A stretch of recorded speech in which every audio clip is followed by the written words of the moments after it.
नमस्कार दोस्तों, welcome to Sambhav education. This is Aryan Shukla. दोस्तों, आज की क्लास में हम जीके के 50 इंपॉर्टेंट क्वेश्चन डिस्कस करेंगे विद एक्स्ट्रा फैक्ट। सभी लोग क्लास को ध्यान से देखिएगा। जो एक्स्ट्रा फैक्ट आपको बताया जाए उनको भी ध्यान से सुनिए, क्योंकि परीक्षा में उनसे संबंधित क्वेश्चन पूछे जा सकते हैं।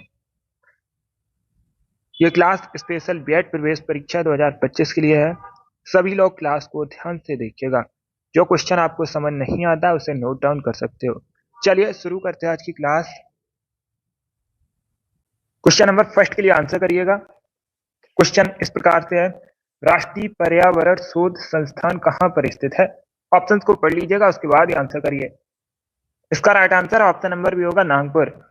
बी करेक्ट आंसर होगा। क्वेश्चन नंबर फर्स्ट का option number B correct answer है। आप लोग याद रखिएगा, महाराष्ट्र के नागपुर में राष्ट्रीय पर्यावरण शोध संस्थान स्थित है। तो option number B correct answer होगा। ऑरेंज सिटी के नाम से भी जाना जाता है नागपुर को, इसे याद रखिएगा, ये पूछा जा चुका है परीक्षा में प्रश्न। तो क्वेश्चन नंबर फर्स्ट का option number B correct answer होगा। इसका आंसर करिएगा। क्वेश्चन नंबर 2 का प्रश्न इस प्रकार से है, भारत के प्रधानमंत्री का पद किस पर आधारित है या किसके द्वारा सृजित है? तो सभी इसका आंसर करिए, बताइए राइट आंसर क्या होगा। जिसने अभी लाइव सेशन को लाइक नहीं किया है, लाइक कीजिए, शेयर कीजिएगा। चैनल पर नए हैं, चैनल को सब्सक्राइब कीजिए, वाला आइकन को प्रेस कीजिए ताकि सभी नोटिफिकेशन आप तक पहुंच सकें। आंसर सभी लोग दीजिएगा और जल्दी से आंसर करिए। इसका right answer option number C होगा, संविधान द्वारा सृजित है। Yes, option number C correct answer है। भारत के प्रधानमंत्री का पद संविधान द्वारा सृजित है। तो option number C correct answer है। अब इसका आंसर करिएगा। क्वेश्चन नंबर 3 का, ये इतिहास से संबंधित क्वेश्चन, अच्छा क्वेश्चन है। प्रश्न को पढ़िए, ध्यान से समझिए, उसके बाद ही आंसर करिए।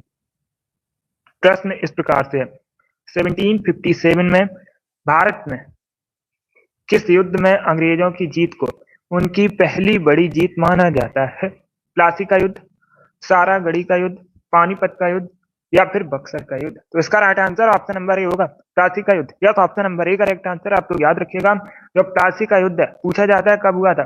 1757 में हुआ था। इसमें अंग्रेजों की जीत हुई थी और ये भारत में अंग्रेजों की पहली बड़ी जीत मानी जाती है। तो ए करेक्ट आंसर होगा। सभी ने इस पर राइट आंसर दिया, very good, A correct answer है। अब इसका आंसर करिएगा क्वेश्चन नंबर 4 का। क्वेश्चन इस प्रकार से है, नालंदा विश्वविद्यालय किसके लिए विश्व प्रसिद्ध था? तो सभी जल्दी से आंसर करिएगा क्वेश्चन नंबर 4 के लिए। बहुत अच्छे। इसका right answer option number C होगा, बौद्ध धर्म दर्शन के लिए। सी करेक्ट आंसर होगा। क्वेश्चन नंबर 4 का option number C correct answer है। अभी इसका आंसर करिएगा। क्वेश्चन नंबर 5 के लिए खेल से संबंधित प्रश्न है और परीक्षा में खेल से संबंधित क्वेश्चन पूछे जाते हैं। खो खो की एक टीम में खिलाड़ियों की संख्या बताइए कितनी होती है? तो सभी जल्दी से आंसर करिए क्वेश्चन नंबर 5 के लिए। ऑप्शन को पढ़िए, उसके बाद ही आंसर करिए। क्या पूछा गया है? खो खो की एक टीम में खिलाड़ियों की संख्या कितनी होती है? 9, 7, 11 या फिर ऑप्शन नंबर डी है, इनमें से कोई नहीं। इसका right answer option number A होगा, 9। Yes, option number A correct answer है। खो खो की एक टीम में खिलाड़ियों की संख्या होती है 9। तो option number A correct answer होगा। इसका आंसर करिए क्वेश्चन नंबर 6 के लिए, हिंद स्वराज नामक पुस्तक किसने लिखी है? लेखक बताइएगा। हिंद स्वराज पुस्तक के लेखक आपको बताने हैं।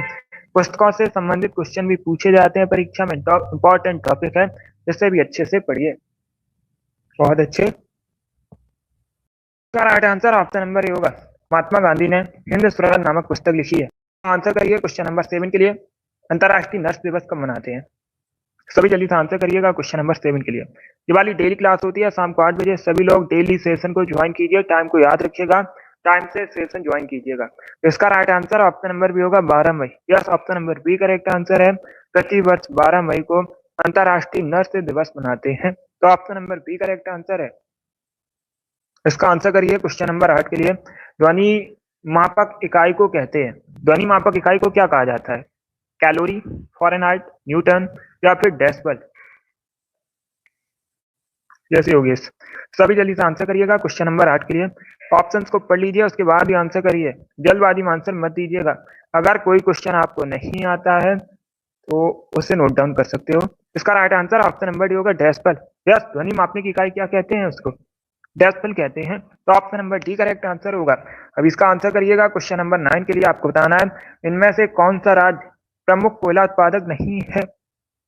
प्रश्न को समझिए, 4 ऑप्शन आपको दिए गए हैं, छत्तीसगढ़, वेस्ट बंगाल, महाराष्ट्र या फिर राजस्थान। अब क्या पूछा गया है इसमें? इसमें पूछा गया है कौन सा राज्य प्रमुख कोयला उत्पादक नहीं है। तो इसका right answer option number D होगा राजस्थान। क्या करेक्ट आंसर होगा क्वेश्चन नंबर 9 का? Option number D correct answer है, राजस्थान कोयला उत्पादक राज्य नहीं है। बाकी आप लोग याद रखिएगा छत्तीसगढ़, वेस्ट बंगाल, महाराष्ट्र ये सभी हैं। तो option number D correct answer होगा। यस सीमा, गुड इवनिंग। इसका आंसर करिए क्वेश्चन नंबर 10 के लिए, बुल्गारिया की राजधानी बताइए क्या है। सभी जल्दी से आंसर करिए क्वेश्चन नंबर 10 के लिए। क्या पूछा गया है? बुल्गारिया की राजधानी आपको बतानी है। इसका राइट आंसर क्या होगा? डी करेक्ट आंसर होगा सोफिया। सोफिया बुल्गारिया की कैपिटल है। क्वेश्चन नंबर 10 का option number D correct answer है। अब इसका आंसर करिए क्वेश्चन नंबर 11 के लिए। क्वेश्चन नंबर 11 के लिए आंसर करिएगा, निम्नलिखित नोबल गैसों में से आपको बताना है कौन वायु में नहीं पाई जाती है। अब प्रश्न को समझिए, चार ऑप्शन आपको दिए गए, हीलियम, आर्गन, रेडॉन, नियोन। इनमें से कौन सी नोबल गैस वायु में नहीं पाई जाती है? इसका राइट आंसर क्या होगा? नहीं पाई जाती है, सी करेक्ट आंसर होगा रेडॉन। रेडॉन वायु में नहीं पाई जाती है, ये एक नोबल गैस है। Option number C correct answer होगा। बाकी आप लोग याद रखिए हीलियम, आर्गन, नियोन ये सभी पाई जाती हैं। तो क्वेश्चन नंबर 11 का option number C correct answer है। अब इसका आंसर करिएगा क्वेश्चन नंबर 12 के लिए आपको बताना है, प्लेग किससे फैलता है? मच्छरों से, सांपों से, चूहों से या फिर कुत्तों से?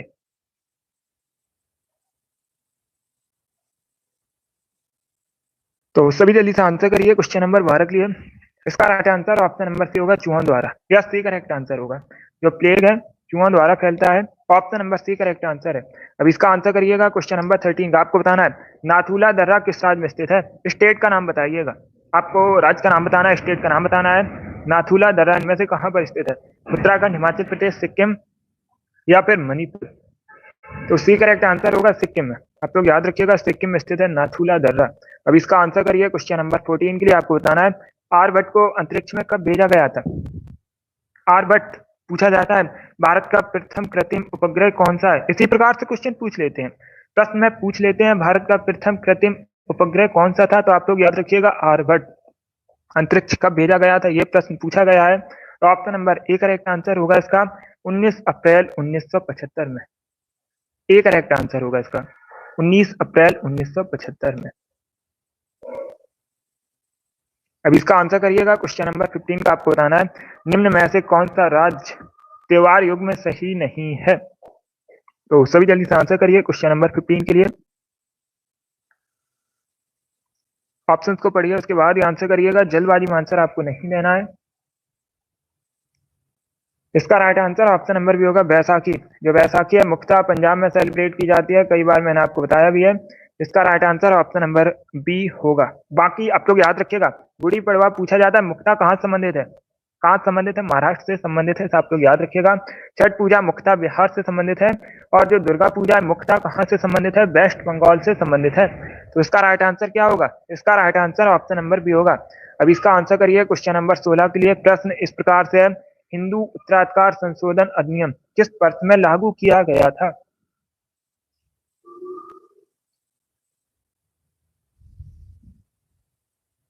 तो सभी जल्दी से आंसर करिए क्वेश्चन नंबर 16 के लिए। इसका right answer option number A होगा 2005 में। या तो option number A correct answer. आप लोग याद रखिए 2005 में हिंदू उत्तराधिकार संशोधन अधिनियम लागू हुआ था। क्वेश्चन नंबर 16 का option number A correct answer है। अब इसका आंसर करिए क्वेश्चन नंबर 17 के लिए। आपको बताना है अर्जेंटाइन किसका यस्क है? सभी जल्दी से आंसर करिए क्वेश्चन नंबर 17 के लिए।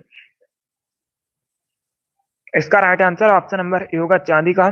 चांदी एक धातु है, कई बार मैंने आपको बताया भी है।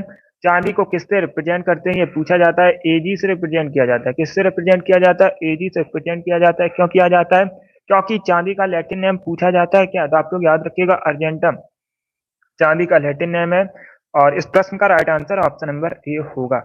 अब इसका आंसर करिए क्वेश्चन नंबर 18 के लिए। आपको बताना है भगवती सूत्र इनमें से किस धर्म से संबंधित है? बौद्ध, हिंदू, जैन, सिख, इस प्रकार से ऑप्शन हैं। तो सभी जल्दी से आंसर करिए क्वेश्चन नंबर 18 के लिए। इसका राइट आंसर क्या होगा? सी करेक्ट आंसर होगा जैन। क्वेश्चन नंबर 18 का option number C correct answer. आप लोग याद रखिएगा जैन धर्म से संबंधित है Bhagavati Sutra. Option number C correct answer है। इसका आंसर करिए क्वेश्चन नंबर 19 के लिए। यह पॉलिटी से संबंधित प्रश्न है। प्रश्न इस प्रकार से है, जब कोई राज्य, प्रश्न को समझिएगा, जब कोई राज्य राष्ट्रपति शासन के अंतर्गत होता है, तो उस राज्य का बजट कौन पारित करता है? राष्ट्रपति, संघीय मंत्रिपरिषद, पार्लियामेंट या फिर वित्त मंत्रालय? तो सभी जल्दी से आंसर करिए क्वेश्चन नंबर 19 के लिए। पॉलिटी से संबंधित क्वेश्चन है, अच्छा प्रश्न है। डी करेक्ट आंसर नहीं होगा इसका, वित्त मंत्रालय करेक्ट आंसर नहीं होगा। इसका right answer option number C होगा, पार्लियामेंट, संसद। या सी करेक्ट आंसर होगा। जब भी कोई राज्य राष्ट्रपति शासन के अंतर्गत होता है तो उसका बजट जो है संसद पारित करता है। सी करेक्ट आंसर होगा क्वेश्चन नंबर 19 का। अब इसका आंसर करिएगा क्वेश्चन नंबर 20 का। बुद्ध शब्द का अर्थ बताइए क्या होता है? सभी जल्दी से आंसर करिए क्वेश्चन नंबर 20 के लिए। Good evening. बुद्ध शब्द का अर्थ आपको बताना है क्या होता है? एक प्रबुद्ध व्यक्ति, सी करेक्ट आंसर होगा। इसका आंसर करिए क्वेश्चन नंबर 41 के लिए। आपको बताना है रमेक स्तूप कहां पर स्थित है? भागलपुर, बिहार, गंगटोक, सिक्किम, सारनाथ, उत्तर प्रदेश या फिर उज्जैन, मध्य प्रदेश? तो इसका right answer option number C होगा, उत्तर प्रदेश के सारनाथ में रमेक स्तूप, सी करेक्ट आंसर होगा। और इस बार आप सभी ने करेक्ट आंसर दिए हैं। अब इसका आंसर करिए क्वेश्चन नंबर 22 के लिए। मानव निर्मित कृत्रिम रेशा कौन सा था?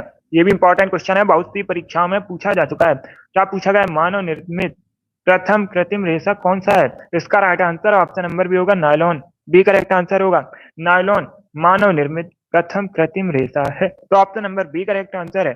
अब इसका आंसर करिए क्वेश्चन नंबर 23 के लिए। अंतिम रूप से जजिया कर को किस मुगल शासक ने समाप्त किया था? उस मुगल शासक का नाम आपको बताना है जिसने अंतिम रूप से जजिया कर को समाप्त किया था।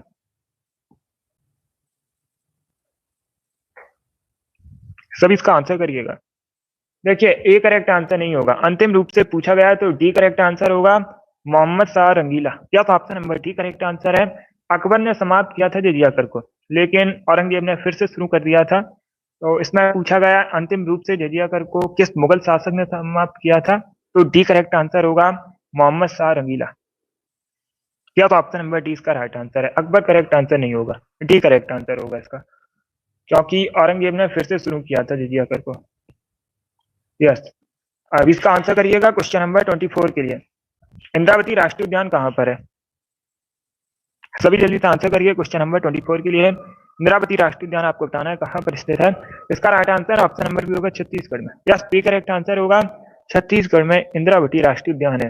अब इसका आंसर करिए क्वेश्चन नंबर 25 के लिए। भारत में नोटबंदी कब हुई थी इनमें से? ये 4 ऑप्शन आपको दिए गए हैं, तो सभी जल्दी से आंसर करिए, बताइए राइट आंसर क्या होगा। 8 नवंबर 2016 में, 9 नवंबर 2016 में, 8 नवंबर 2018 में या फिर ऑप्शन नंबर डी है 10 नवंबर 2017 में। तो इसका right answer option number A होगा, 8 नवंबर 2016 में भारत में नोटबंदी हुई थी। इसका right answer option number A होगा। अब इसका आंसर करिएगा क्वेश्चन नंबर 26 का। आपको बताना है कुचिपुड़ी कहां से संबंधित नृत्य है? सभी इसका आंसर करिए। आंध्र प्रदेश, उत्तर प्रदेश, महाराष्ट्र या फिर गुजरात से? Good evening. देखिए, इसका right answer option number A होगा, आंध्र प्रदेश। या तो option number A correct answer. आप लोग याद रखिएगा, मुख्ता आंध्र प्रदेश से संबंधित है कुचिपुड़ी। तो option number A correct answer है। अब इसका आंसर करिए क्वेश्चन नंबर 27 के लिए। रेहंद किसकी सहायक नदी है? तो सभी जल्दी से आंसर करिए क्वेश्चन नंबर 27 के लिए। गंगा, यमुना, सोन या फिर गोमती? इस प्रकार से ऑप्शन हैं, सभी जल्दी से बताइएगा रेहंद किसकी सहायक नदी है। इसका right answer option number C होगा, सोन। अब देखिए, सभी लोग ध्यान से सुनिएगा, रेहंद पूछा जाए किसकी सहायक नदी है तो आप लोग याद रखिएगा सोन की सहायक नदी है। और अगर पूछ लें सोन किसकी सहायक नदी है तो आप लोग याद रखिएगा गंगा की। सोन किसकी सहायक नदी है? गंगा की सहायक नदी है। यहाँ से आपके 2 क्वेश्चन कंप्लीट हुए, इनको याद रखिए, इंपॉर्टेंट है, इस प्रकार के क्वेश्चन पूछ लेते हैं परीक्षा में। अब इसका आंसर करिए क्वेश्चन नंबर 28 के लिए। सन्यासी विद्रोह का उल्लेख किस पुस्तक में मिलता है?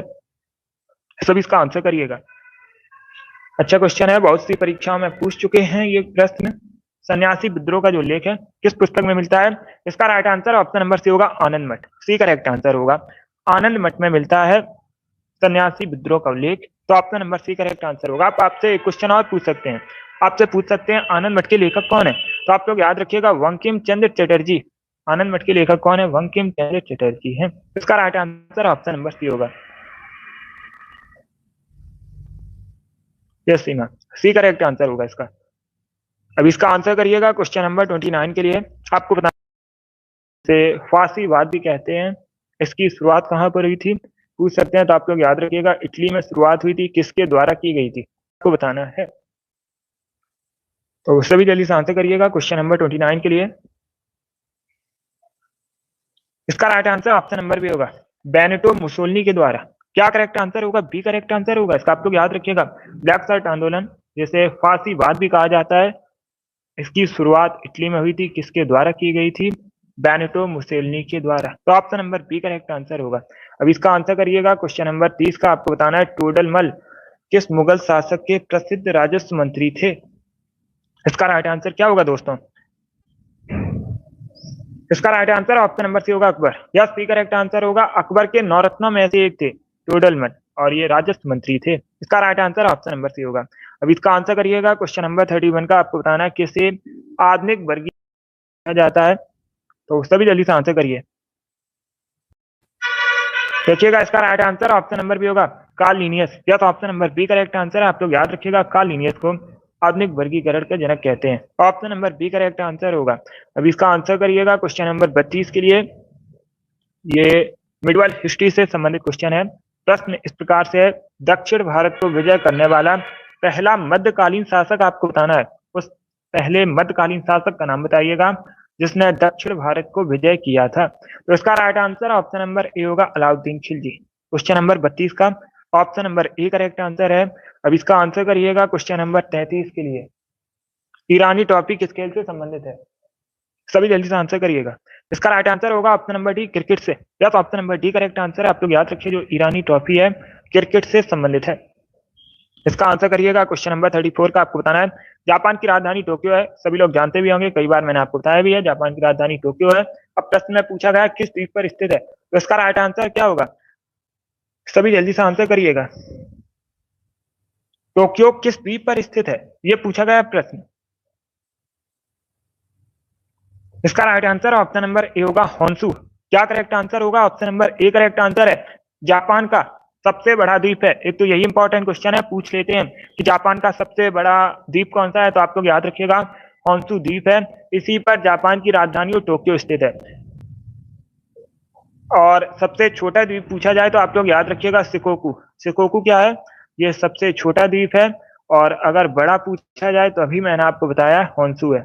इसका right answer option number A होगा। यस, ए करेक्ट आंसर है। अब इसका आंसर करिएगा क्वेश्चन नंबर 35 के लिए। ये पॉलिटी से संबंधित क्वेश्चन है। संघ, राज्य और संपत्ति सूची का वर्णन किस अनुसूची में मिलता है, तो 7वीं अनुसूची। जो 7वीं अनुसूची है संघ, राज्य और संपत्ति सूची से संबंधित है। इसका आंसर करिए क्वेश्चन नंबर 36 के लिए। आपको बताना है मेक इन इंडिया कार्यक्रम कब शुरू हुआ था? सभी जल्दी से आंसर करिए, बताइए इसका राइट आंसर क्या होगा। मेक इन इंडिया कार्यक्रम कब शुरू हुआ था? इसका right answer option number B होगा, सितंबर 2014 में। बी करेक्ट आंसर होगा, सितंबर 2014 में मेक इन इंडिया कार्यक्रम शुरू हुआ था। अब इसका आंसर करिएगा क्वेश्चन नंबर 37 के लिए। आपको बताना है न्यू इंडिया नामक पुस्तक किसने लिखी है? सभी जल्दी से आंसर करिए, बताइए न्यू इंडिया नामक पुस्तक किसके द्वारा लिखी गई है? लेखक आपको बताने हैं।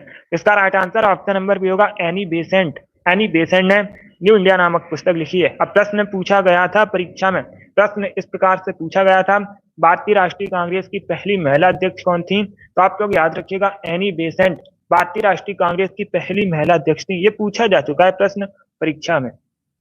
इसका आंसर करिएगा क्वेश्चन नंबर 38 के लिए। आपको बताना है विटीकल्चर से आप क्या समझते हैं? सभी जल्दी से आंसर करिएगा, विटीकल्चर से आप क्या समझते हैं? अंगूर की खेती करना। डी करेक्ट आंसर होगा, अंगूर की खेती विटीकल्चर कहलाती है। अब इसका आंसर करिएगा क्वेश्चन नंबर 39 के लिए। साइलेंट वैली या फिर इसी को मूक घाटी कहते हैं, कहां पर स्थित है? तो सभी जल्दी से आंसर करिए, जम्मू कश्मीर, तमिलनाडु, गोवा या फिर केरला। इसका आंसर करिएगा क्वेश्चन नंबर 39 के लिए। साइलेंट वैली कहां पर स्थित है? डी करेक्ट आंसर होगा, केरला में। इसका right answer option number D होगा, मसालों का बगीचा कहते हैं भारत में केरल को। अब इसका आंसर करिए क्वेश्चन नंबर 40 के लिए। ये इतिहास से संबंधित क्वेश्चन है। शिवाजी के प्रशासन में अमात्य किसे कहते थे? प्रधानमंत्री, गृह मंत्री, वित्त मंत्री या फिर विदेश मंत्री?